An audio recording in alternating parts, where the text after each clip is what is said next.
Hi, and welcome to episode 1, Tools of the Trade of a Writer's Journey, the Making of a Novel. If this is the first video you're watching of this series, I recommend you stop this video now and go to episode 0, which is called Introduction, and start with that one. Okay, so in this first episode, we will be taking a look at what kind of tools and equipment we will need to write our book.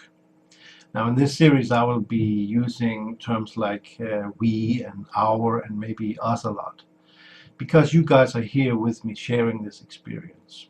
And if you're a writer or an aspiring one, then maybe you want to work on your own book project along with me. So will this be a how-to series? Not exactly, but I will get back to that but in a bit.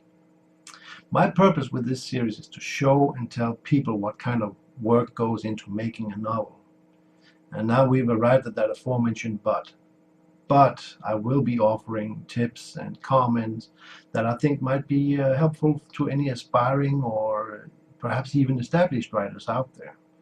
I'm by no means a literary master. I'm just me, and this is the way I work and go about writing a novel. But I'm rambling. Let's move on to the topic of this episode, tools of the trade. The first thing you'll need is a place to work. Now that may be a bit obvious, but it's actually something that bears a fair amount of consideration. No two people are alike, and working conditions may be different from person to person. Some people are fine with writing in a park, at the beach, at the library, waiting for a bus, writing on a bus. Other people require a peaceful environment like an attic, an office, the bedroom, or wherever they can find isolation. I belong to the latter category. For me to be productive, I need to enter my zone of creativity. It is absolutely paramount to the quality of my work. At our home, my wife and I share an office, and she absolutely understands my conditions for working. I need to be totally undisturbed, otherwise my work will suffer. So initially, a place to work may sound simple, but do yourself a favor and put some thought into what you require to bring out the most productive and creative side in you. And set those parameters to yourself and your family. And in the latter case, make sure they are okay with these requirements. I'd like to add something slightly related to this. People are different, and some can do magnificent work by just sitting down and write for 30 minutes. I'm the complete opposite. I, like I said earlier, need to enter my zone, which takes time. If I don't have at least 2 hours available to work on my book, then I just won't bother. I know the results will bear telltale signs of preoccupation, but figure out what works for you and go with it. You can always change this aspect later if the results disappoint. The next thing you need is a computer. Laptop, desktop, tablet, whatever floats your boat. Heck, you can even old school it and use the old chopping board. I use my desktop for 95% of my writing and my laptop for the rest. On a side note, if you don't already possess this skill set, I strongly recommend learning to typewrite and touch typing. It will save you a lot of time in the long run, especially if you normally just use 2 index fingers.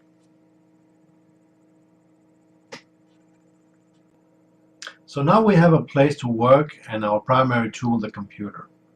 Next, we need a good text editing program. There are countless good programs out there, both commercial and free. So it depends on your budget. There's a program specifically made for writers called Scrivener, not a sponsor. I believe they offer a 30-day free trial. I use OpenOffice myself. It has everything I need, including spell checking, which is absolutely essential for a writer. Now we are basically ready to start writing, but I wouldn't make a whole episode about just these 3 very obvious tools now, would I? Of course not.